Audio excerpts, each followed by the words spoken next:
ನಮಸ್ಕಾರ ವೀಕ್ಷಕರೇ, ಮೇ ದಿನದ ಶುಭಾಶಯಗಳು. ಕನಿಷ್ಠ ವೇತನಕ್ಕಾಗಿ ಆಗ್ರಹಿಸಿ ಕಾರ್ಮಿಕರು ಹಲವಾರು ವರ್ಷಗಳಿಂದ ಹೋರಾಟ, ಪ್ರತಿಭಟನೆ, ಮುಷ್ಕರಗಳನ್ನು ನಡೆಸ್ತಾ ಬರ್ತಾ ಇದ್ದಾರೆ. ಕನಿಷ್ಠ ವೇತನ ಕಾಯ್ದೆ ಯಾವಾಗ ಜಾರಿಯಾಯಿತು? ಆ ಕಾಯ್ದೆಯ ಅನ್ವಯ ಕಾರ್ಮಿಕರಿಗೆ ವೇತನವನ್ನು ನೀಡಲಾಗುತ್ತಿದೆಯೇ? ಎಲ್ಲ ವಿಚಾರಗಳ ಕುರಿತಾಗಿ CITUನ ರಾಜ್ಯ ಪ್ರಧಾನ ಕಾರ್ಯದರ್ಶಿಯಾಗಿರುವ ಮೀನಾಕ್ಷಿ ಸುಂದರಂ ಅವರು ಹಲವು ವಿಚಾರಗಳನ್ನು ಮೇ ದಿನದ ಭಾಗವಾಗಿ ಮಾತನಾಡಿದ್ದಾರೆ. ಬನ್ನಿ ಅವರ ಮಾತುಗಳನ್ನು ಕೇಳಿಕೊಂಡು ಬರೋಣ. ಎಲ್ಲರಿಗೂ ನಮಸ್ಕಾರ. ಕರ್ನಾಟಕ ರಾಜ್ಯದ ಸಮಸ್ತ ಕಾರ್ಮಿಕ ವರ್ಗಕ್ಕೆ ಅಂತಾರಾಷ್ಟ್ರೀಯ ಶ್ರಮಿಕರ ದಿನ, ಕಾರ್ಮಿಕರ ದಿನಾಚರಣೆಯ ಶುಭಾಶಯಗಳನ್ನ ಕೋರ್ತೇನೆ. ಕಾರ್ಮಿಕರ ಹಕ್ಕುಗಳಿಗಾಗಿ ಪ್ರಾಣ ಕೊಟ್ಟಂತಹ ಆ ತ್ಯಾಗಿಗಳನ್ನು ಸ್ಮರಿಸುವಂತಹ ದಿನವಾಗಿ ಮೇ ದಿನಾಚರಣೆ ನಡೆಯುತ್ತದೆ. 2025 ಮೇ ದಿನಾಚರಣೆಯನ್ನ ಅಖಿಲ ಭಾರತ ಮಟ್ಟದಲ್ಲಿ ದೇಶದ ಕಾರ್ಮಿಕ ವರ್ಗವನ್ನ ಗುಲಾಮಗಿರಿಗೆ ತಳ್ಳಲಿಕ್ಕಿರುವಂತಹ 4 ಕಾರ್ಮಿಕ ಸಮಿತಿಗಳ ವಾಪಸ್ ಅದಿಗೆ ಒತ್ತಾಯಿಸುವಂತಹ ಒಂದು ಬೃಹತ್ ಅಂತಹ ಅಖಿಲ ಭಾರತ ಮುಷ್ಕರ ಮೇ 20ರಂದು ಏನು ನಡೀಲಿಕ್ಕಿದೆ, ಅದನ್ನು ಸಿದ್ಧತಾ ದಿನವಾಗಿ ಆಚರಿಸಬೇಕು ಅಂತೇಳಿ ಕೇಂದ್ರ ಕಾರ್ಮಿಕ ಸಂಘಟನೆಗಳು ತೀರ್ಮಾನ ಮಾಡಿದೆ. CITU ಕೂಡ ಅದೇ ರೀತಿಯಲ್ಲಿ ತೀರ್ಮಾನ ಮಾಡಿದೆ. ಈ 4 ಸಮಿತಿಗಳನ್ನ ಇಡೀ ಭಾರತ ದೇಶದ ದುಡಿಯುವ ವರ್ಗ, ಸಂಘಟಿತ ಅಸಂಘಟಿತ ಎಲ್ಲಾ ಕಾರ್ಮಿಕರನ್ನ ಗುಲಾಮಗಿರಿಗೆ ತಳ್ಳುವಂತಹ ಮತ್ತು ಮಾಲೀಕರ ಲಾಭದ ದುರುದ್ದೇಶಕ್ಕೆ ಪೂರಕವಾಗಿರುವಂತಹ ಈ 4 ಕಾನೂನುಗಳೇನಿದೆ ಅವುಗಳನ್ನ ಹಿಮ್ಮೆಟ್ಟಿಸಲೇಬೇಕು ಅನ್ನುವಂತಹ ಪಣತೊಟ್ಟು ಹೋರಾಟಕ್ಕೆ ಹೋಗ್ಬೇಕಾದಂತಹ ಸಂದರ್ಭದಲ್ಲಿ ನಾವಿದ್ದೀವಿ. ಈ ಸಂದರ್ಭದಲ್ಲಿ ನಾನು ನಿಮ್ಮ ಮುಂದೆ ಹೇಳಲಿಕ್ಕಿರುವಂತದ್ದು ಒಂದು ಪ್ರಮುಖವಾದಂತಹ ವಿಚಾರ. ಈ 4 ಸಂಹಿತೆಗಳಲ್ಲೂ ಒಂದು ಪ್ರಮುಖವಾದಂತಹ ಸಂಹಿತೆ ವೇತನ ಸಂಹಿತೆ. ಪಾರ್ಲಿಮೆಂಟ್ ಅಲ್ಲಿ ಪಾಸ್ ಮಾಡಲಾಗಿದೆ. ಅದರ ನಂತರ ಅದರ ನಿಯಮಾವಳಿಗಳನ್ನು ಕೂಡ, ಕರಡು ನಿಯಮಾವಳಿಗಳನ್ನು ಕೂಡ ಕೇಂದ್ರ ಸರ್ಕಾರ ಪ್ರಕಟಣೆ ಮಾಡಿದೆ. ಅಂತಿಮ ನಿಯಮಾವಳಿಗಳನ್ನ ಮಾಡುವಂತಹ ಧೈರ್ಯ ತೋರ್ತಿಲ್ಲ. 2020ರಲ್ಲಿ 3 ಸಂಹಿತೆಗಳು ಪಾರ್ಲಿಮೆಂಟ್ ಅಲ್ಲಿ ಪಾಸ್ ಆದವು. ಅದಕ್ಕೆ ನಿಯಮಾವಳಿಗಳನ್ನು ರೂಪಿಸಿಲ್ಲ, ಅನುಷ್ಠಾನಕ್ಕೆ ತರಲಿಲ್ಲ. ಈ ತಿಂಗಳಲ್ಲಿ ಅದನ್ನು ಅನುಷ್ಠಾನಕ್ಕೆ ತರುವಂತದ್ದಾಗಿ ಕೇಂದ್ರ ಸರ್ಕಾರ ಎಲ್ಲಾ ರೀತಿಯಾದಂತಹ ಪ್ರಯತ್ನಗಳನ್ನ ಮಾಡಿತ್ತು. ರಾಜ್ಯ ಸರ್ಕಾರಗಳ ಮೇಲೆ ಒತ್ತಡ ತಂದಿತ್ತು. ಆದರೂ ಕೂಡ ಇಲ್ಲಿವರೆಗೆ ಜಾರಿಗೆ ತರಲಿಲ್ಲ. ಕೇಂದ್ರ ಕಾರ್ಮಿಕ ಸಂಘಟನೆಗಳು ಈ 4 ಸಮಿತಿಗಳು ಹಿಂದಕ್ಕೆ ಹೋಗ್ಬೇಕು, ವಾಪಸ್ ಪಡಿಬೇಕು, ಇದನ್ನು ಜಾರಿ ಮಾಡಬಾರದು ಅನ್ನುವಂಥ ನಿಟ್ಟಿನಲ್ಲಿ ಮೇ 20ಕ್ಕೆ ಒಂದು ಬೃಹತ್ ಅಖಿಲ ಭಾರತ ಮುಷ್ಕರಕ್ಕೂ ಕೂಡ ಕರೆ ಕೊಟ್ಟಿರೋದನ್ನು ನೀವು ಗಮನಿಸಬೇಕಾಗ್ತದೆ. ನಾನು ಈ ವಿಡಿಯೋದಲ್ಲಿ ಅಕಸ್ಮಾತ್ ಈ ಸಂಹಿತೆಗಳು ಬಂದ್ರೆ ಭಾರತ ದೇಶದ ಕಾರ್ಮಿಕ ವರ್ಗದ ವೇತನದ ಕುರಿತಂತಹ ವ್ಯಾಖ್ಯಾನಗಳು ಹೆಂಗ್ ಬದಲಾಗುತ್ತೆ ಅನ್ನೋದನ್ನ ನಾನು ಹೇಳಲಿಕ್ಕೆ ಬಯಸ್ತೇನೆ. ಇದಂತಹ 29 ಕಾನೂನುಗಳಲ್ಲಿ ಕಾರ್ಮಿಕರ ವೇತನದ ಕುರಿತಾದಂತಹ ವಿವಿಧ ರೀತಿಯಾದಂತಹ ವ್ಯಾಖ್ಯಾನಗಳಿದೆ. ಅದನ್ನು ಸಡಿಲಗೊಳಿಸ್ತೀವಿ ಅನ್ನುವಂತಹ ಹೆಸರಿನ ಒಳಗೆ 29 ಕಾರ್ಮಿಕ ಸಂಹಿತೆಗಳನ್ನ ರದ್ದುಗೊಳಿಸಿ 4 ಹೊಸ ಸಂಹಿತೆಗಳನ್ನ ಜಾರಿಗೆ ತರ್ತೀವಿ. ಈ 4 ಸಂಹಿತೆಗಳಲ್ಲೂ ಕೂಡ ವೇತನದ ಕುರಿತಂತಹ ಸಮಾನವಾದಂತಹ ವ್ಯಾಖ್ಯಾನವನ್ನು ತರ್ತೀವಿ ಅಂತೇಳಿ ಕೇಂದ್ರ ಸರ್ಕಾರ ಹೇಳ್ಕೊಂಡಿದೆ. ಅದಕ್ಕಿರುವಂತಹ ಡೆಫಿನಿಷನ್ ಇದೆ. ಈ ವೇತನ ಅನ್ನುವಂತಹ ಈ ವ್ಯಾಖ್ಯಾನ ಏನಿದೆ ಇದನ್ನು 4 ಸಂಹಿತೆಗಳಲ್ಲೂ ನಿರ್ದಿಷ್ಟಗೊಳಿಸಿಲ್ಲ. ಮುಖ್ಯವಾಗಿ ನೀವು ಅದನ್ನು ಓದಿ ನೋಡಿದ್ರೆ ಗೊತ್ತಾಗುತ್ತೆ. 4 ಸಂಹಿತೆಗಳಲ್ಲಿ ಇರುವಂತದ್ದು ಕಾರ್ಮಿಕರ ಮೂಲ ವೇತನ, ತುಟ್ಟಿ ಭತ್ಯೆ, ಅದಲ್ಲದೆ ರಿಟರ್ನ್ಸಿಯಲ್ ಅಂತೇಳಿ ಅವರು ಕೆಲಸಕ್ಕೆ ಬಂದ್ರೆ ಸಿಕ್ಕುವಂತಹ ಹಣದ ರೂಪದ ಎಲ್ಲಾ ಗಳಿಕೆಯನ್ನು ಕೂಡ ವೇತನ ಅಂತ ಹೇಳುವಾಗ್ಲೇನೆ ಈ ವೇತನದ ಈ ವ್ಯಾಖ್ಯಾನ ಏನಿದೆ ಇದು HRE ಅಂತ ನಾವು ಹೇಳುವಂತಹ ಮನೆ ಬಾಡಿಗೆ ಭತ್ಯೆ, ಕನ್ವೇಯನ್ಸ್ ಅಲವನ್ಸ್, ಸಾರಿಗೆ ಭತ್ಯೆ, ಬೋನಸ್ಸು, PF ESI ಮುಂತಾದಂತಹ ಇವುಗಳಿಗೆ ಮಾಲೀಕರು ಕೊಡಬಹುದಾದಂತಹ ಕೊಡುಗೆ ಏನಿದೆ, ಕಾಂಟ್ರಿಬ್ಯೂಷನ್ಸ್ ಏನಿದೆ ಅವುಗಳು, ಅದಲ್ಲದೇನೆ ಇನ್ಸೆಂಟಿವ್ಸ್, ಕಮಿಷನ್ಸ್, ಈ ರೀತಿಯಲ್ಲಿ ಹಲವು ಇವುಗಳನ್ನ ಓವರ್ ಟೈಮ್ ಅಲವನ್ಸ್ ಇದೆಲ್ಲನೂ ಕೂಡ ವೇತನದ ವ್ಯಾಖ್ಯಾನದಿಂದ ಹೊರತಂದಿದೆ. ಅದು ಮಾತ್ರ ಅಲ್ಲದೇನೆ ಅಪ್ರಾಪ್ರಿಯೇಟ್ ಗವರ್ಮೆಂಟ್ಸ್, ರಾಜ್ಯ ಸರ್ಕಾರಗಳಿಗೆ ಮತ್ತು ಕೇಂದ್ರ ಸರ್ಕಾರಕ್ಕೆ ಈ ವೇತನದ ವ್ಯಾಖ್ಯಾನವನ್ನ ಬದಲಿಸುವಂತಹ, ಮಾರ್ಪಾಡು ಮಾಡುವಂತಹ ಅವಕಾಶವನ್ನು ಕೊಡ್ತದೆ. ಸಹಜವಾಗಿ ನೀವು ನೋಡಿದ್ರೆ ಈ ವೇತನದಲ್ಲಿ ಮೂಲ ವೇತನ ಅದು ಒಟ್ಟು ವೇತನದಲ್ಲೇ 50%ಗಿಂತಲೂ ಕಡಿಮೆ ಇರಬಾರದು ಅನ್ನುವಂಥದ್ದನ್ನು ತರ್ತಿದ್ದಾರೆ. ಹಾಗಾಗಿ ಮುಂದಿನ ದಿನಗಳಲ್ಲಿ ನಾವು ರಿಟೈರ್ಡ್ ಬೆನಿಫಿಟ್ಸ್ ಅಂತ ಏನಿದೆ, ಅಂದ್ರೆ ನಿವೃತ್ತಿ ಕೆಲಸ ಬಿಟ್ಟ ಮೇಲೆ ನಮಗೆ ಸಿಕ್ಬೋದಾದಂತಹ, ಕಾರ್ಮಿಕರಿಗೆ ಸಿಕ್ಬೋದಾದಂತಹ ಗ್ರಾಚ್ಯುಟಿ, ಪ್ರಾವಿಡೆಂಟ್ ಫಂಡು, ಪೆನ್ಷನ್ನು, ಇದೆಲ್ಲದಕ್ಕೂ ಕೂಡ ಲೆಕ್ಕ ಹಾಕ್ಲಿಕ್ಕಿರುವಂತಹ ಮೂಲ ವೇತನ ಏನಿದೆ ಅದರಲ್ಲಿ ದೊಡ್ಡ ಕಡಿತವನ್ನ ಭಾರತ ದೇಶದ ಕಾರ್ಮಿಕರು ಎದುರಿಸಲಿಕ್ಕಿದ್ದಾರೆ. ಬೋನಸ್ ಅದೇ ರೀತಿಯಲ್ಲಿ ಆ ಬೋನಸ್ಗೆ ಇರುವಂತಹ ಮಿತಿಯನ್ನು ಬದಲಿಸಿಲ್ಲ. 21,000ಕ್ಕಿಂತ ಹೆಚ್ಚು ಸಂಬಳ ತಗೊಳ್ಳುವಂತವರಿಗೆ ಬೋನಸ್ ಇಲ್ಲ ಅನ್ನುವಂಥದ್ದನ್ನು ಬದಲಿಸಿಲ್ಲ. ವೇತನ ಹೆಚ್ಚಾಗ್ತಾ ಇದೆ. ಹಾಗಾಗಿ ಬಹುಸಂಖ್ಯೆಯ ಕಾರ್ಮಿಕರು ಬೋನಸ್ ಪಡೆಯುವಂತಹ ಹಕ್ಕಿನಿಂದ ಕೂಡ ಹೊರಗುಳಿಯುವಂತಹ ಸಾಧ್ಯತೆಗಳು ಬರ್ತದೆ. ಹೊಸ ಕಾನೂನು ಬಂದ ಮೇಲೆ ಬೋನಸ್ ಕೂಡ ಅಗತ್ಯ ಇಲ್ಲ ಅಂತ ಮಾಲೀಕರು ಹೇಳುವ ಮೂಲಕ ಒಂದು ದೊಡ್ಡ ಪ್ರಮಾಣದ ಕಾರ್ಮಿಕರಿಗೆ ಸೇರ್ಬೇಕಾದಂತ ಹಣವನ್ನ ಉಳಿಸ್ಕೊಳ್ಳಿಕ್ಕೆ ಈ ಕಾರ್ಮಿಕ ಸಂಹಿತೆ ಅವಕಾಶವನ್ನು ಕೊಡ್ತದೆ ಅನ್ನೋದನ್ನ ಗಮನಿಸಬೇಕಾಗ್ತದೆ. ಅದ್ರ ಜೊತೆಗೆ ಕನಿಷ್ಠ ವೇತನ ಅನ್ನುವಂಥ ಪ್ರಶ್ನೆ ಬಂದ್ರೆ, ಸಾಮಾನ್ಯವಾಗಿ ಕನಿಷ್ಠ ವೇತನ ಅನ್ನುವಂಥದ್ದು ಬದುಕುಳಿಲಿಕ್ಕಿರುವಂತಹ ಸಬ್ಸಿಸ್ಟೆನ್ಸ್ ಲೆವೆಲ್ ವೇಜಸ್ ಅಂತ ಹೇಳ್ತೀವಿ. ಬದುಕುಳಿಲಿಕ್ಕೆ ಅಗತ್ಯ ಇರತಕ್ಕಂತಹ ಮಟ್ಟದ ವೇತನವನ್ನ ಅಥವಾ ಇದಕ್ಕಿಂತಲೂ ಕಡಿಮೆ ವೇತನವನ್ನು ಯಾರು ಕೊಡಬಾರದು, ಗಳಿಸಬಾರದು ಅನ್ನುವಂತಹ ಉದ್ದೇಶದಲ್ಲಿ ನಿಗದಿಪಡಿಸಬೇಕಾದಂತಹ ಕನಿಷ್ಠ ವೇತನದ ಪ್ರಕ್ರಿಯೆ. ILO ಕನ್ವೆನ್ಷನ್ ಹೇಳಿದೆ ಈ ಕನಿಷ್ಠ ವೇತನವನ್ನ, ಯೋಗ್ಯವಾದಂತಹ ಬದುಕು ನಡೆಸಲಿಕ್ಕಿರುವಂತಹ ವೇತನವನ್ನ ಅಂಗಸಂಸ್ಥೆಗಳು, ಅಂಗರಾಷ್ಟ್ರಗಳು ನಿಗದಿಪಡಿಸಬೇಕು ಅಂತ ಕೋರಿದೆ. ನಮ್ಮ ಭಾರತ ದೇಶದ ಭಾರತೀಯ ಕಾರ್ಮಿಕ ಸಮ್ಮೇಳನ, ತ್ರಿಪಕ್ಷೀಯ ಸಮ್ಮೇಳನ ಏನಿದೆ, ಸರ್ಕಾರ, ಮಾಲೀಕರು ಮತ್ತು ಕಾರ್ಮಿಕರ ಪ್ರತಿನಿಧಿಗಳಿರುವಂತಹ ಸಮ್ಮೇಳನ, ಆ ಸಮ್ಮೇಳನದಲ್ಲೂ ಕೂಡ 52ರಲ್ಲಿ ಅದರ ನಂತರ ನಡೆದಂತಹ ಹಲವು ಸಮ್ಮೇಳನಗಳಲ್ಲಿ ಕನಿಷ್ಠ ವೇತನ ನಿಗದಿಯ ಬಗ್ಗೆ ವೈಜ್ಞಾನಿಕವಾದಂತಹ ಒಂದು ಲೆಕ್ಕಾಚಾರದ ವಿಧಾನಗಳನ್ನ ಅಳವಡಿಸಬೇಕು ಅಂತ ತೀರ್ಮಾನ ಮಾಡಿದರೂ ಕೂಡ ರಾಜ್ಯ ಸರ್ಕಾರಗಳು, ಕೇಂದ್ರ ಸರ್ಕಾರ ಅದನ್ನು ಜಾರಿಗೆ ತರಲಿಲ್ಲ. ಈಗ ಹೊಸದಾಗಿ ಫ್ಲೋರ್ ಲೆವೆಲ್ ವೇಜಸ್ ಅನ್ನುವಂತಹ ಕಾನ್ಸೆಪ್ಟ್ ಅನ್ನು ತರ್ತಾ ಇದೆ. ಅದು ಮಾತ್ರ ಅಲ್ಲ, ಬರೀ ಮುಖ್ಯವಾಗಿ ವೈಜ್ಞಾನಿಕವಾಗಿ ಬದುಕು ಉಳಿಯುವಂತಹ ಕನಿಷ್ಠ ವೇತನವನ್ನು ನಿಗದಿಪಡಿಸಲಿಕ್ಕೆ ಸುಪ್ರೀಂ ಕೋರ್ಟ್ ಒಂದು ಆದೇಶವನ್ನ ನೀಡಿ ಸಾಮಾನ್ಯ ಜನ ಬದುಕಲಿಕ್ಕೆ ಎಷ್ಟು ಪ್ರಮಾಣದ ಬಟ್ಟೆ ಬೇಕು, ಎಷ್ಟು ಕ್ಯಾಲರೀಸ್ ಆಹಾರ ತಗೋಬೇಕು, ಒಬ್ಬ ವ್ಯಕ್ತಿಗೆ ಎಷ್ಟಾದ್ರೆ ಒಂದು ಕುಟುಂಬಕ್ಕೆ ಎಷ್ಟು ಬೇಕು, ಯಾವ ರೀತಿಯಲ್ಲಿ ಲೆಕ್ಕಾಚಾರ ಹಾಕ್ಬೇಕು ಅನ್ನುವಂಥದ್ದನ್ನ ರಕ್ತಕೋಸ್ ಬ್ರಟ್ ತೀರ್ಪಲ್ಲಿ ಅದು ಸ್ಪಷ್ಟವಾಗಿ ಹೇಳಿತ್ತು. ಈ ರಕ್ತಕೋಸ್ ಬ್ರಟ್ ತೀರ್ಪೇನಿದೆ, ಇದರ ಅಂಶಗಳನ್ನು ಕೂಡ ಈ ಕಾನೂನು ಪರಿಗಣನೆಗೆ ತಗೊಂಡಿಲ್ಲ ಅನ್ನೋದನ್ನ ಗಮನಿಸಬೇಕಾಗ್ತದೆ. ಈಗ ಉದಾಹರಣೆಗೆ ನಾವು ಫ್ಲೋರ್ ಲೆವೆಲ್ ವೇಜಸ್ ಅಂತ ಲೆಕ್ಕ ತಗೊಂಡ್ರೆ 191 ರೂಪಾಯಿ ಒಂದು ದಿನಕ್ಕೆ ಭಾರತ ದೇಶದಲ್ಲಿ ಬರ್ತದೆ. ಈ ಕನಿಷ್ಠ ವೇತನ ನಿಗದಿಪಡಿಸುವಂತಹ ವೈಜ್ಞಾನಿಕವಾದಂತಹ ವಿಧಾನಗಳನ್ನು ಕೂಡ ಗಾಳಿಗೆ ತೂರುವಂತ ರೀತಿಯಲ್ಲಿ ಈ ಹೊಸ ಸಂಹಿತೆಗಳಲ್ಲಿ ಇವುಗಳನ್ನ ರೂಪಿಸಲಾಗಿದೆ. ಅದರ ಜೊತೆಗೆ ಕಾರ್ಮಿಕರು ವೇತನಕ್ಕೆ ಯಾವ ರೀತಿಯಲ್ಲಿ ಅರ್ಹರು ಅನ್ನುವಂತಹ ಪ್ರಶ್ನೆಗಳು ಬಂದಾಗ ಕಾರ್ಮಿಕರು ಅವರ ಸಾಮರ್ಥ್ಯವನ್ನು ಸಂಪೂರ್ಣ ಬಳಸಿಲ್ಲ, ಉತ್ಪಾದನೆ ಮಾಡಿಲ್ಲ ಅಥವಾ ಉದ್ಯೋಗ ಸ್ಥಳದಲ್ಲಿ ಇರಲಿಲ್ಲ ಅನ್ನುವಂತಹ ಕುಂಟು ನೆಪಗಳನ್ನ ಇಟ್ಕೊಂಡು ಕಾರ್ಮಿಕರ ವೇತನವನ್ನ ಮನಸೋ ಇಚ್ಛೆ ಕಡಿತಗೊಳಿಸ್ಲಿಕ್ಕಿರುವಂತಹ ಅವಕಾಶಗಳನ್ನ ಕಾರ್ಮಿಕ ಸಂಹಿತೆ ಮಾಲೀಕರು ಕೊಡ್ತಾರೆ. ಈ ಕಾರ್ಮಿಕ ಸಂಹಿತೆ ಮಾತ್ರ ಅಲ್ಲ, ಈ 4 ಸಂಹಿತೆಗಳಲ್ಲೂ ಕಾರ್ಮಿಕರನ್ನ ನಿಯಂತ್ರಿಸ್ಲಿಕ್ಕೆ ಬಾರಿ ಅತೀವವಾಗಿ ಅವರನ್ನ ಶೋಷಣೆ ಮಾಡಲಿಕ್ಕೆ ಇರುವಂತಹ ಎಲ್ಲಾ ಹಕ್ಕುಗಳನ್ನ ಮಾಲೀಕರಿಗೆ ಕೊಟ್ಟು ಮಾಲೀಕರು ಕಾರ್ಮಿಕರಿಗಾಗಿ ಮಾಡುವಂತಹ ಖರ್ಚುಗಳನ್ನ ಕಡಿತಗೊಳಿಸ್ಲಿಕ್ಕಿರುವಂತಹ ಅವಕಾಶಗಳನ್ನ ಖಾತ್ರಿಪಡಿಸ್ಬಿಟ್ಟು ಈ ಕಾನೂನುಗಳಿಗೆ ಕಾರ್ಮಿಕ ಸಂಹಿತೆಗಳು ಅಂತ ಹೆಸರಿಡಲಾಗಿದೆ. ಇದು ಕಾರ್ಮಿಕ ಸಂಹಿತೆಗಳಲ್ಲ, ಕಾರ್ಮಿಕರನ್ನ ಗುಲಾಮಗಿರಿಗೆ ತಳ್ಳುವಂತಹ ಅಥವಾ ಕಾರ್ಮಿಕರ ಹಕ್ಕುಗಳನ್ನ ಸಂಪೂರ್ಣವಾಗಿ ನಾಶ ಮಾಡುವಂತಹ ಒಂದು ಕಾಯ್ದೆಗಳಾಗಿದೆ ಅನ್ನೋದನ್ನ ನಾವು ಅರ್ಥ ಮಾಡ್ಕೋಬೇಕಾಗ್ತದೆ. ಇಲ್ಲಿ ವಿಶೇಷವಾಗಿ ಕನಿಷ್ಠ ವೇತನದ ಬಗ್ಗೆ ಬಂದಾಗ ಕರ್ನಾಟಕದಲ್ಲಿ ಒಂದು ಗೊಂದಲ ಇದೆ. ಇಲ್ಲಿ ನೀವು ಗಮನಿಸಬೇಕು, ಕೇಂದ್ರ ಸರ್ಕಾರ ಪದೇ ಒಂದು ವಿಚಾರವನ್ನು ಹೇಳ್ತಾ ಇದೆ, ಕಾರ್ಮಿಕರಿಗೆ ಅವರ ವೇತನವನ್ನ ಮನೆಗೆ ಹೆಚ್ಚು ತಗೊಂಡೋಗ್ಲಿಕ್ಕೆ ಅವಕಾಶ ಕೊಡುವಂತ ರೀತಿಯೊಳಗೆ PF ಮತ್ತು ESIಗೆ ಕೊಡಬೇಕಾದಂತಹ ಕಾಂಟ್ರಿಬ್ಯೂಷನ್ ಅನ್ನ ಕಮ್ಮಿ ಮಾಡ್ತೀವಿ ಅಂತ ಹೇಳಿ ಅದನ್ನು ಕಮ್ಮಿ ಮಾಡುವಂತಹ ಒಂದು ಯೋಜನೆಗಳನ್ನ ತೋರಿಸ್ತಾ ಇದೆ. ಮತ್ತು ಹೊಸದಾಗಿ ಉದ್ಯೋಗಕ್ಕೆ ಮಾಲೀಕರು ಏನಾದ್ರು ಕಾರ್ಮಿಕರು ನಿಗದಿಪಡಿಸ್ಕೊಂಡ್ರೆ ಆ ಮಾಲೀಕರು ಕಟ್ಟಬೇಕು PF ESI ಕಾಂಟ್ರಿಬ್ಯೂಷನ್ ಏನಿದೆ, ಎಂಪ್ಲಾಯರ್ ಕಾಂಟ್ರಿಬ್ಯೂಷನ್ ಅಂತ ಏನ್ ಹೇಳ್ತಾರೆ, ಅದನ್ನು ಸಬ್ಸಿಡಿ ರೂಪದಲ್ಲಿ ಕೇಂದ್ರ ಸರ್ಕಾರನೇ ಕಟ್ಟುತ್ತೆ ಅನ್ನುವಂತಹ ಅವಕಾಶಗಳನ್ನ ಕೊಡ್ತಾ ಇದೆ.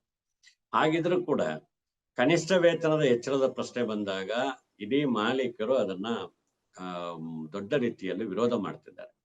ಈ ಅವಧಿಯಲ್ಲಿ ನೀವು ಗಮನಿಸಿರ್ಬೇಕು, ನಮ್ಮ ದೇಶದಲ್ಲಿ ಆಗುವಂತಹ ಒಟ್ಟು ಮೌಲ್ಯವೃತ್ತಿಯಲ್ಲಿ ಕಾರ್ಮಿಕರು, ಶ್ರಮಿಕರು ಉತ್ಪಾದನೆಯ ಮೂಲಕ ಮತ್ತು ಸೇವೆಗಳ ಮೂಲಕ ಏನೆಲ್ಲ ಮೌಲ್ಯವೃತ್ತಿಯನ್ನು ಮಾಡ್ತಾರೋ, ಅಂದ್ರೆ ಲಾಭ ಗಳಿಸ್ಲಿಕ್ಕೆ ಬಂಡವಾಳಗಾರರಿಗೆ ಅವಕಾಶ ಮಾಡಿಕೊಡ್ತಾರೋ, ಆ ಒಟ್ಟು ಮೌಲ್ಯವೃತ್ತಿಯಲ್ಲಿ ನಿರಂತರವಾಗಿ ಕಳೆದ 10 ವರ್ಷಗಳಲ್ಲಿ ಕಾರ್ಮಿಕರು ತಗೊಳ್ಳುವಂತಹ ವೇತನದ ಪಾಲು ಕಡಿಮೆ ಆಗ್ತಾ ಇದೆ. ಮಾಲೀಕರ ಲಾಭದ ಪಾಲು 50%ಕ್ಕಿಂತ ಜಾಸ್ತಿ ಆಗಿದೆ.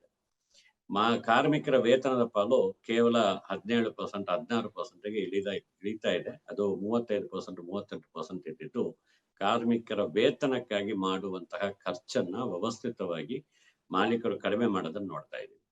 ಇಂಧನ ಬೆಲೆ ಹೆಚ್ಚಾದಾಗ, ಕಚ್ಚಾ ವಸ್ತುಗಳ ಬೆಲೆ ಹೆಚ್ಚಾದಾಗ, ಸಾರಿಗೆ ಇದುಗಳು ಹೆಚ್ಚಾದಾಗ, ತೆರಿಗೆಗಳು ಹೆಚ್ಚಾದಾಗ ಮಾಲೀಕರು ಕಟ್ಟಲೇಬೇಕು. ಈ ಎಲ್ಲಾ ಆರ್ಥಿಕ ಬಿಕ್ಕಟ್ಟಿನ ಹೊರೆ ಏನಿದೆ ಅದನ್ನ ಸರಿದುಂಬಿಸ್ಕೊಳ್ಳಿಕ್ಕೆ, ಲಾಭದ ಪ್ರಮಾಣವನ್ನು ಉಳಿಸ್ಕೊಳ್ಳಿಕ್ಕೆ, ಅವರ ಕಡಿತಗೊಳಿಸ್ಲಿಕ್ಕೆ ಅವಕಾಶ ಇರ್ತಕ್ಕಂಥದ್ದು ಕಾರ್ಮಿಕರ ವೇತನ ಮಾತ್ರ ಅನ್ನುವಂಥ ರೀತಿಯಲ್ಲಾಗಿದೆ. ಹಾಗಾಗಿ ಇಡೀ ದೇಶದ ಆರ್ಥಿಕ ಅಭಿವೃದ್ಧಿಯಲ್ಲಿ ಸಂಪತ್ತನ್ನ ಸೃಷ್ಟಿ ಮಾಡುವಂತಹ ದುಡಿಮೆ ಏನಿದೆ ಅದನ್ನ ವ್ಯವಸ್ಥಿತವಾಗಿ ಕಡೆಗಣಿಸಲಾಗ್ತಾ ಇದೆ. ಇದು ಈ ನವ ಉದಾರೀಕರಣ ನೀತಿಗಳ ಪ್ರಮುಖವಾದಂತಹ ಭಾಗ ಅನ್ನೋದನ್ನು ಕೂಡ ನಾವು ಅರ್ಥ ಮಾಡ್ಕೋಬೇಕು. ಇದರ ಹಿನ್ನೆಲೆಯಲ್ಲೇನೆ ಕರ್ನಾಟಕ ರಾಜ್ಯದಲ್ಲಿ ಏಪ್ರಿಲ್ ತಿಂಗಳಲ್ಲಿ 11ನೇ ತಾರೀಕು ಕರ್ನಾಟಕ ರಾಜ್ಯದಲ್ಲಿ ಕನಿಷ್ಠ ವೇತನವನ್ನ ಪ್ರಕಟಣೆ ಮಾಡ್ಲಿಕ್ಕಿರುವಂತಹ ಒಂದು ಕರಡು ಅಧಿಸೂಚನೆಯನ್ನ ಕರ್ನಾಟಕ ರಾಜ್ಯ ಸರ್ಕಾರ ಪ್ರಕಟಿಸಿದೆ. ಈ ಕರಡು ಅಧಿಸೂಚನೆಯನ್ನು ನೀವು ಗಮನಿಸಿದ್ರೆ ಒಂದು ಸ್ವಾಗತಕರವಾದಂತಹ ಅಂಶ ಏನಂದ್ರೆ, ಮೊದಲೆಲ್ಲ ಒಂದೊಂದು ಕೈಗಾರಿಕೆಗೆ ಶೆಡ್ಯೂಲ್ಡ್ ಇಂಡಸ್ಟ್ರೀಸ್ ಅಂತ ಏನ್ ಹೇಳ್ತಾರೆ ಕನಿಷ್ಠ ವೇತನದ ಅಡಿಯಲ್ಲಿ, ಅದರಲ್ಲಿ ಒಂದೊಂದು ಕೈಗಾರಿಕೆಗೆ ಒಂದೊಂದು ಟೈಮಲ್ಲಿ ಒಂದೊಂದು ರೀತಿಯಾದಂತಹ ವೇತನಗಳನ್ನ ಪ್ರಕಟಣೆ ಮಾಡ್ತಾ ಇದ್ರು. CITU 2008ರಿಂದಾನೇ ನಿರಂತರವಾಗಿ ನಾವು ಹೋರಾಟ ಮಾಡ್ತಾ ಇದೀವಿ. ಒಂದೊಂದು ಕೈಗಾರಿಕೆಯಲ್ಲಿ ಕೆಲಸ ಮಾಡುವಂತಹ ಕಾರ್ಮಿಕರಿಗೆ ಒಂದೊಂದು ರೀತಿಯಾದಂತಹ ವೇತನ ಇರಬಾರದು. ಕನಿಷ್ಠ ವೇತನ ಅನ್ನುವಂಥದ್ದು ಬದುಕುಳಿಲಿಕ್ಕಿರುವಂತಹ ವೇತನ. ಹಾಗಾಗಿ ಎಲ್ಲಾ ಕೈಗಾರಿಕೆಗಳಿಗೂ ಸಮಾನವಾದಂತಹ ವೇತನವನ್ನ ಏಕಕಾಲದಲ್ಲಿ ಏಕಸ್ವರೂಪದಲ್ಲಿ ಮಾಡಬೇಕು ಅನ್ನುವಂತ ಹೋರಾಟವನ್ನು ಮಾಡಿದ್ವಿ. ಪೊಲೀಸ್ ಕೇಸ್ಗಳನ್ನ ಎದುರಿಸ್ತಾ ಇದೀವಿ ಆ ಹೋರಾಟದ ಮೂಲಕ, ಮತ್ತು ಕಾನೂನು ಹೋರಾಟವನ್ನು ಕೂಡ ಮಾಡಿದೀವಿ. ಆದ್ರೆ ಇಷ್ಟರ ಫಲ ಈ ಸತಿ ರಾಜ್ಯ ಸರ್ಕಾರ ಕನಿಷ್ಠ ವೇತನವನ್ನು ಮಾಡುವಾಗ 62 ಶೆಡ್ಯೂಲ್ಡ್ ಎಂಪ್ಲಾಯ್ಮೆಂಟ್ಸ್ ಏನಿದೆ, 62 ಕೈಗಾರಿಕೆಗಳಲ್ಲಿ ವೃತ್ತಿಗಳಲ್ಲಿ ತೊಡಗಿರುವಂತಹ ಕಾರ್ಮಿಕರಿಗೆ ಒಂದೇ ರೀತಿಯಾದಂತಹ ವೇತನವನ್ನ ಪ್ರಕಟಣೆ ಮಾಡಿದೆ ಅನ್ನುವಂಥ ಸ್ವಾಗತಕರವಾದಂತಹ ಅಂಶ. ಆದ್ರೆ ಕಾರ್ಮಿಕ ಸಂಘಟನೆಗಳು ವೈಜ್ಞಾನಿಕವಾಗಿ ಇವತ್ತಿನ ಬೆಲೆ ಏರಿಕೆ ಆಧಾರದಲ್ಲಿ 2022ನ ಅವಧಿಯಲ್ಲಿ 21-22ರ ಅವಧಿಯಲ್ಲಿ ಕರ್ನಾಟಕ ರಾಜ್ಯದಲ್ಲಿ ವಿವಿಧ ಕೇಂದ್ರಗಳಲ್ಲಿ ಬೆಲೆಗಳು ಯಾವ ರೀತಿಯಲ್ಲಿದೆ, ಬಾಡಿಗೆ ಯಾವ ರೀತಿಯಲ್ಲಿದೆ, ಒಂದು ಕನಿಷ್ಠ ಜೀವನವನ್ನು ನಡೆಸಲಿಕ್ಕೆ ಕಾರ್ಮಿಕರಿಗೆ ಒಂದು ತಿಂಗಳಿಗೆ ಎಷ್ಟು ಖರ್ಚಾಗುತ್ತೆ ಅನ್ನೋದನ್ನ ಲೆಕ್ಕ ಹಾಕಿ ಅಕುಶಲ ಕಾರ್ಮಿಕರಿಗೆ 35,000 ರೂಪಾಯಿ ವೇತನವನ್ನು ನಿಗದಿಪಡಿಸಬೇಕು ಅಂತೇಳಿ ನಾವು ಒತ್ತಾಯ ಮಾಡಿದೀವಿ. ಆದ್ರೆ ಅದನ್ನ ಪರಿಗಣಿಸಿಲ್ಲ ಸರ್ಕಾರ. ಅದರಲ್ಲಿ ಒಟ್ಟು ಲೆಕ್ಕಾಚಾರಗಳಲ್ಲೇನೆ ಹೆಚ್ಚು ಕಡಿಮೆ ಮಾಡಿ ತಪ್ಪು ಮಾಡಿ ಈಗಿರುವಂತಹ ನೋಟಿಫಿಕೇಶನ್ ಅಲ್ಲಿ ಅತಿ ಕಡಿಮೆ ಮಟ್ಟದ ಕೂಲಿಯನ್ನೇ ನಿಗದಿಪಡಿಸಿದ್ದಾರೆ. ಅಂದ್ರೆ ಈಗಿರುವಂತ ಕೂಲಿಗಿಂತಲೂ ಹೆಚ್ಚಾಗಿದೆ ಅನ್ನೋದು ಒಂದ್ ಕಡೆಗೆ ಸತ್ಯ ಆದ್ರೂ ಕೂಡ ಕಾರ್ಮಿಕರು ಬದುಕಲಿಕ್ಕಿರುವಂತ ರೀತಿಯಲ್ಲಿ ಅಥವಾ ಮಾಲೀಕರಿಗೆ ಕೊಡ್ಲಿಕ್ಕೆ ಸಾಮರ್ಥ್ಯ ಇರೋಕ್ಕೆ ಅನುಕೂಲವಾಗಿ ಈ ವೇತನ ಪರಿಷ್ಕರಣೆ ಆಗಿಲ್ಲ ಅನ್ನೋದನ್ನ ನಾವು ಗಮನಿಸಬೇಕಾಗ್ತದೆ. ಇದರಲ್ಲಿ ಈ ಹೊಸ ಕರ್ನಾಟಕ ರಾಜ್ಯ ಸರ್ಕಾರ ತಂದಿರತಕ್ಕಂತಹ ಕನಿಷ್ಠ ವೇತನದಲ್ಲಿ 62 ಕೈಗಾರಿಕೆಗಳಿಗೆ ಏಕರೂಪದ ಒಂದು ಕನಿಷ್ಠ ವೇತನವನ್ನು ನಿಗದಿಪಡಿಸಲಾಗಿದೆ. ಅದಲ್ಲದೆ ಇನ್ನೊಂದು 4 ಕೈಗಾರಿಕೆಗಳು ಭಾರಿ ಮುಖ್ಯವಾಗಿ ಈ ಸ್ವೀಪಿಂಗ್ ಅಂದ್ರೆ ಸ್ವಚ್ಛತಾ ಕೆಲಸಗಳಲ್ಲಿ ತೊಡಗಿರ್ತಕ್ಕಂತಹ ಸಫಾಯಿ ಕಾರ್ಮಿಕರೇನಿದ್ದಾರೆ ಅವರಿಗೆ ಎಲ್ಲಾ ಕೈಗಾರಿಕೆಗಳಲ್ಲಿದ್ದರೂ ಕೂಡ ಒಂದು ಪ್ರತ್ಯೇಕವಾದಂತಹ ನೋಟಿಫಿಕೇಶನ್ ಅನ್ನು ಮಾಡಿ ಅವರಿಗೆ ಹೆಚ್ಚು ವೇತನವನ್ನು ಪ್ರಕಟಣೆ ಮಾಡಿದ್ರೆ ಅದು ಸ್ವಾಗತಾರ್ಹ. ಅದರ ವೇತನ ಇನ್ನೂ ಹೆಚ್ಚಾಗಬೇಕು. ಆದ್ರೆ ಆ ರೀತಿಯಲ್ಲಿ ಒಂದು ಪ್ರತ್ಯೇಕವಾದಂತಹ ಪ್ರಕಟಣೆ ಮಾಡಿರುವಂತದನ್ನ ಸ್ವಾಗತ ಮಾಡಬೇಕಾಗ್ತದೆ. ಅದಲ್ಲದೇನೆ ವಿದ್ಯುತ್ ಉತ್ಪನ್ನ ಘಟಕಗಳು, ಅದರಲ್ಲಿ ಶಾಖಾ ಉತ್ಪನ್ನ ಘಟಕಗಳು, ಥರ್ಮಲ್ ಪವರ್ ಪ್ಲಾಂಟ್ಸ್ ಏನಿದೆ ಅಲ್ಲಿ ಕೆಲಸ ಮಾಡೋರಿಗೆ ಒಂದು ವೇತನವನ್ನು ನಿಗದಿಪಡಿಸಿದೆ. ಜಲವಿದ್ಯುತ್ ಯೋಜನೆಗಳಲ್ಲಿ ಕೆಲಸ ಮಾಡುವಂತಹ ಕಾರ್ಮಿಕರಿಗೆ ಒಂದು ಕನಿಷ್ಠ ವೇತನವನ್ನು ನಿಗದಿಪಡಿಸಿದೆ. ಅದಲ್ಲದೇನೆ 4ನೇದಾಗಿ ಅತಿ ಹೆಚ್ಚು ಸೆಕೆ ಅಥವಾ ಅತಿ ಹೆಚ್ಚು ತಾಪದ ವಾತಾವರಣದಲ್ಲಿ, ಬಿಸಿ ವಾತಾವರಣದಲ್ಲಿ ಧೂಳಿನ ಮಧ್ಯೆ ಕೆಲಸ ಮಾಡುವಂತಹ ಫೋರ್ಜಿಂಗ್ ಕಾರ್ಖಾನೆಗಳಲ್ಲಿ ಕೆಲಸ ಮಾಡೋ ಕಾರ್ಮಿಕರಿಗೆ ಒಂದು ಪ್ರತ್ಯೇಕ ನೋಟಿಫಿಕೇಶನ್ ಮಾಡಿದೆ. ಆದ್ರೆ ಒಂದು ಗಮನಿಸಬೇಕಾಗಿರೋದು, ಈ ನೋಟಿಫಿಕೇಶನ್ ಅಲ್ಲಿ ತುಟ್ಟಿ ಭತ್ಯೆಯ ಬಗ್ಗೆ ಒಂದೇ ಒಂದು ಮಾತು ಇರಲಿಲ್ಲ. ನಾವು ಆಮೇಲೆ ಅದನ್ನ ಪ್ರತಿಭಟಿಸಿ ಮನವಿ ಪತ್ರಗಳು ಕೊಟ್ಟ ಮೇಲೆ ಈಗ ಸೇರ್ಪಡೆ ಮಾಡಿ ತುಟ್ಟಿ ಭತ್ಯೆಯನ್ನು ಸೇರ್ಪಡೆ ಮಾಡಿದ್ದಾರೆ. ಅಂದ್ರೆ ಈ ನೋಟಿಫಿಕೇಶನ್ 2023ರ ಆವರೇಜ್ ಕನ್ಸ್ಯೂಮರ್ ಪ್ರೈಸ್ ಇಂಡೆಕ್ಸ್ ಅನ್ನ ನ್ಯೂಟ್ರಲೈಸ್ ಮಾಡಿದೆ, 0 ಅಲ್ಲಿವರೆಗೆ 0 ಮಾಡಿ ಮೂಲ ವೇತನವನ್ನ ನಿಗದಿಪಡಿಸಲಾಗಿದೆ. 2025 ಏಪ್ರಿಲ್ ಇಂದ ಏನ್ ಜಾರಿಗೆ ಬರ್ತದೋ ಆ ವಿಡಿಎ ಮಾತ್ರ ಒಂದು ಅಂಶಕ್ಕೆ, ಅಂದ್ರೆ ಕನ್ಸ್ಯೂಮರ್ ಪ್ರೈಸ್ ಇಂಡೆಕ್ಸ್ ಅಂತ ಏನ್ ಹೇಳ್ತೀವಿ, ಗ್ರಾಹಕ ಬೆಲೆ ಸೂಚ್ಯಂಕದ ಹೆಚ್ಚಳ ಆಗುವಂತಹ ಒಂದು ಅಂಶಕ್ಕೆ ಒಂದು ದಿನಕ್ಕೆ 4 ಪೈಸೆ ಅನ್ನುವಂತ ರೀತಿಯೊಳಗೆ ವಿಡಿಯನ್ನು ನಿಗದಿಪಡಿಸಿದೆ. ಇದು ಸರಿಯಲ್ಲ. ಇದಕ್ಕಿರುವಂತಹ ಆಕ್ಷೇಪಣೆಗಳು ನಾವು ಸಲ್ಲಿಸಲಿಕ್ಕಿದ್ವಿ. ಈಗಾಗಲೇ ದೊಡ್ಡ ಪ್ರಚಾರ ಆಗ್ಬಿಟ್ಟಿದೆ ಯಾವಾಗ ಜಾರಿಗೆ ಬರ್ತದೆ ಅಂತ. ಈಗ 2 ತಿಂಗಳ ಸಮಯ ಇದೆ ಅದಕ್ಕೆ, 60 ದಿನಗಳು. ಇದು ಜೂನ್ 11ನ ಒಳಗೆ ನಾವು ಆಕ್ಷೇಪಣೆಗಳನ್ನ ಸಲ್ಲಿಸಬೇಕು. ಅದರ ನಂತರ ಮಿನಿಮಮ್ ವೇಜಸ್ ಅಡ್ವೈಸ್ ರಿಪೋರ್ಟ್ ಸೇರಬೇಕು. ಅದರ ರೆಕಮೆಂಡೇಶನ್ ಅನ್ನ ರಾಜ್ಯ ಸರ್ಕಾರಕ್ಕೆ ಕೊಡಬೇಕು. ರಾಜ್ಯ ಸರ್ಕಾರ ಅಂತಿಮ ಪ್ರಕಟಣೆಯನ್ನು ಮಾಡಬೇಕು. ಅದು ಮಾಡಿದ ಮೇಲೆ ಜಾರಿಗೆ ಬರ್ತದೆ. ನಾವು ಇದರಲ್ಲಿ ಹೇಳುವಂಥದ್ದು, ಇದು ಏಪ್ರಿಲ್ 1, 2025ರಿಂದ ಜಾರಿಗೆ ಬರುವಂತ ರೀತಿಯಲ್ಲಿ ಪುನರ್ವಿಮರ್ಶೆ ಆಗ್ಬೇಕು ಅನ್ನುವಂಥದ್ದು ನಮ್ಮ ಒತ್ತಡ ಇದೆ.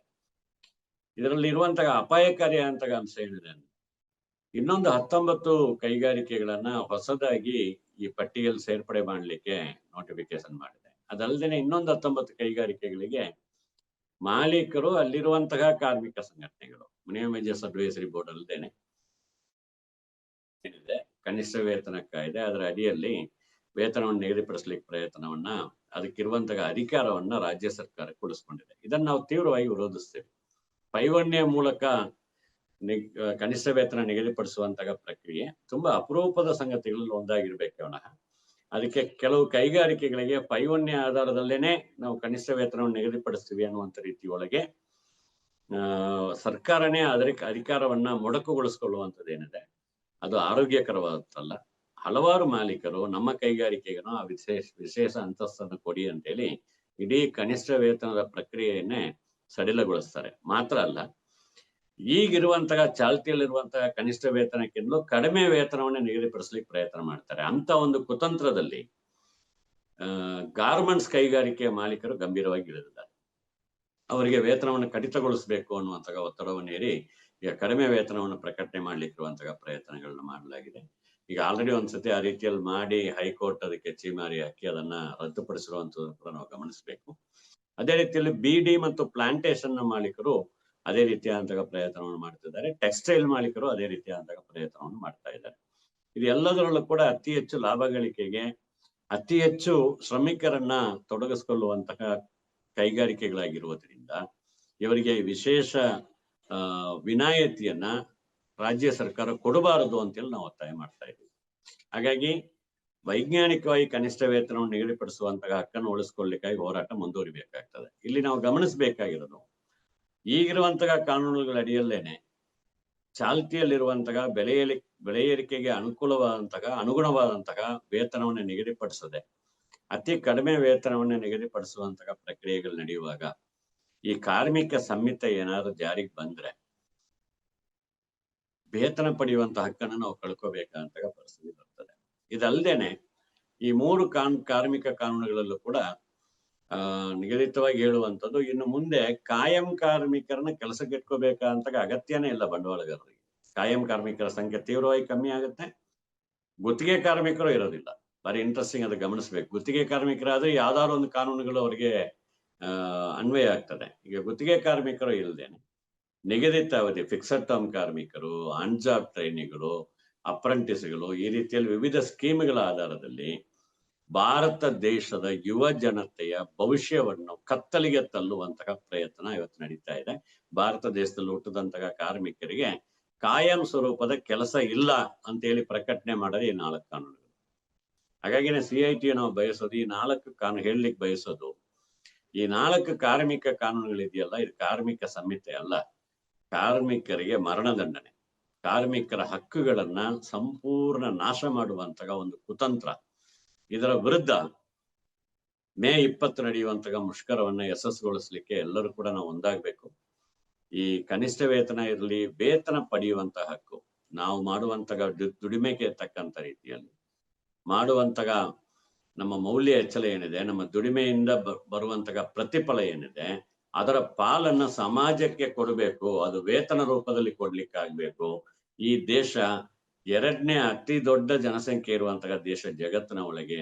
ಇಲ್ಲಿ ಇರುವಂತಹ ದುಡಿಯುವ ಜನರಿಗೆ, ಅದು ಗ್ರಾಮೀಣ ಪ್ರದೇಶದಲ್ಲಿರ್ಲಿ, ನಗರ ಪ್ರದೇಶದಲ್ಲಿರ್ಲಿ, ದುಡಿಯುವ ಜನರಿಗೆ ದುಡಿಮೆಯ ಪಾಲು ಗಣನೀಯವಾಗಿ ಸಿಕ್ಕದ ದೇಶದ ಆಂತರಿಕ ಮಾರುಕಟ್ಟೆ ಅದರ ಕೊಳ್ಳುವಂತಹ ಶಕ್ತಿ ಜಾಸ್ತಿ ಆಗುತ್ತೆ. ಅವಾಗ ನಮಗೆ ಇಡೀ ದೇಶದ ಆರ್ಥಿಕ ಅಭಿವೃದ್ಧಿಗೆ ಸಹಕಾರಿಯಾಗುತ್ತೆ.